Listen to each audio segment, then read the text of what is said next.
शिवा शिवा ए नाना नाना काय झालं? शिवा घरी शिवा घरी.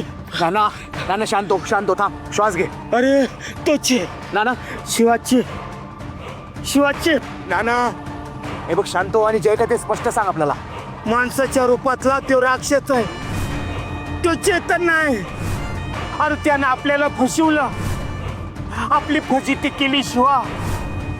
शिवा तरी तो मला म्हणाला होता गावाकडे त्याची फोन करून चौकशी कर, पण मी आज विसरलो. शिवा त्या माणसाच्या रूपातला राक्षस मी असा होता बघितलं.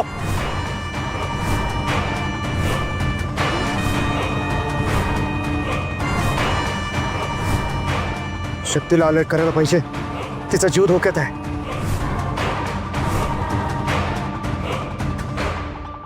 शिवा शिवा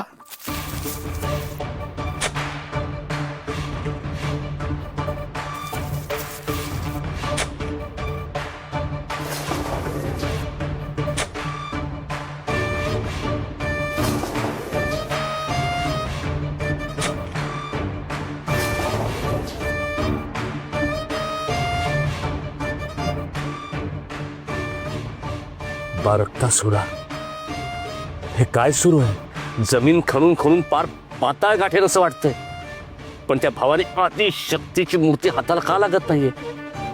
माझं काय चुकतंय का बारक्तासुरा? काय असेल तर माफ कर, पण मार्ग दाखव, काहीतरी उपाय सुचव. आजच्या दिवसात ती मूर्ती सापडायला हवी. बारक्तासुरा उपाय सुचव. बारक्तासुरा उपाय सुचव. बारक्तासुरा उपाय सुचव. मार्ग दाखव. उपाय सुचव. बारक्तासुरा उपाय सुचव.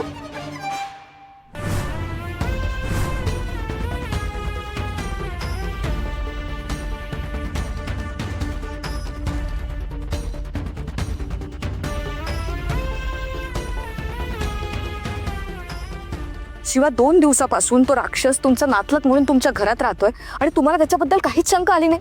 अरे मुळात अशी खात्रीलायक ओळख न पटवून देता कोणाला घरात का राहू द्यायचं? शक्ती आपल्याला डाऊट होतच त्याच्यावर, आपला नव्हता विश्वास त्याच्यावर, पण त्याने गावाकडची माहिती एवढी परफेक्ट सांगितली ना की विश्वास न ठेवायला जागाच नव्हती. तरी नानाला बोललेलो त्याची गावाकडून माहिती काढ, पण आपला नाना माहिती आहे ना तुला, हौशी महामंडळाचा अध्यक्ष, विसरला. अरे पण असं बेसावत राहिलेने आपलंच नुकसान झालं तर काय? मला तर खात्री आहे तो राक्षस त्याचसाठी तुमच्या घरात आला होता. आपल्याला समजत नाही तो राक्षस रूप बदलून आमच्या घरात आला कशाला.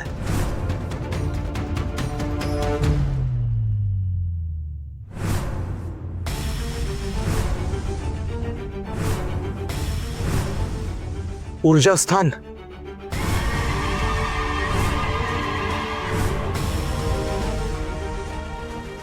आपलं ऊर्जा स्थान धोक्यात आहे.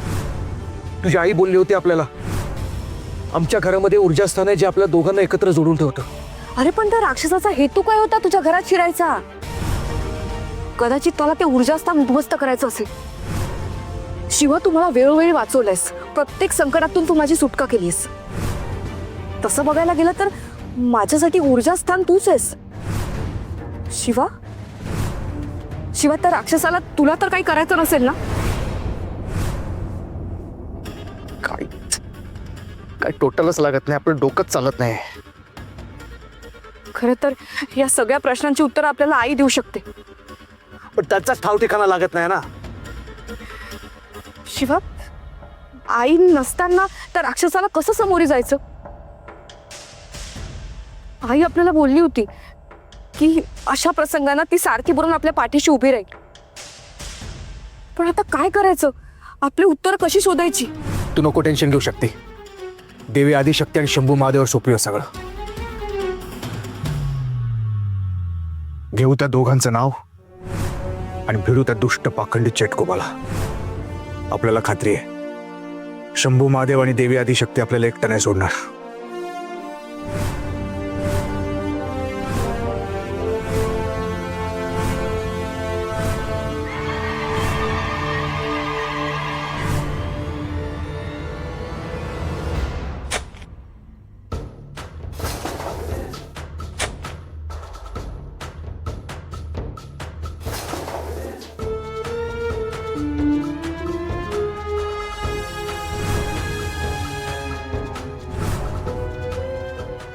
अदिती आई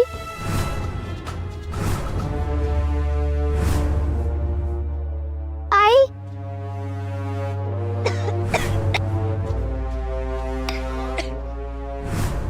शेवटी आपली भेट झालीच मैत्री 10-12 वर्षांपूर्वी आपण एकदा भेटलो होतो. तुझ्या घरी नवरात्रीची पूजा होती आणि आम्ही आचारी बनून आलो होतो. आठवतंय?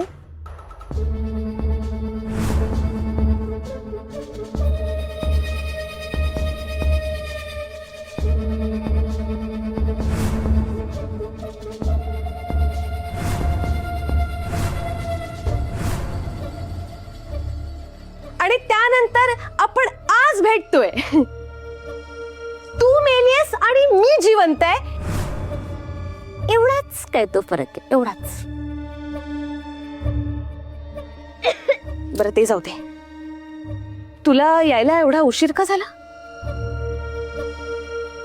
कुठे होतीस तू? अगं तुझी लेक केव्हापासून तुला बोलवते. जीवाच्या आकांताने तुला हाका मारते. तिला किती त्रास होतोय त्या काचेच्या बंद पेटीत, किती त्रास होतोय, ती किती यातना भोगते. तुला ऐकू नाही आलं? कशी आई आहेस ग तू? कशी आई आहेस तू? हा प्लीज, अशी असते का आई?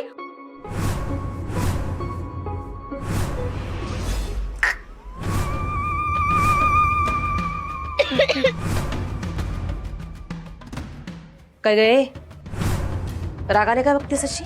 हा, रागाने का बघतेस अशी माझ्या नवऱ्याकडे? नजर खाली, नजर खाली. हा,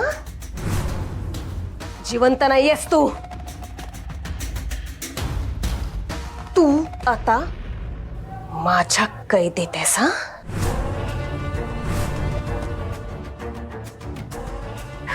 प्लीज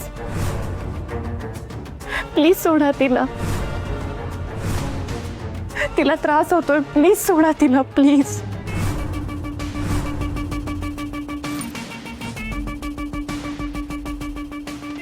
काय म्हणालीस? गया उया करतेस प्लीज. बघितलं का? मैत्री निखारगे आपल्याकडे भीक मागते. तिच्या लेकीच्या जीवासाठी ती आपल्याकडे भीक मागते.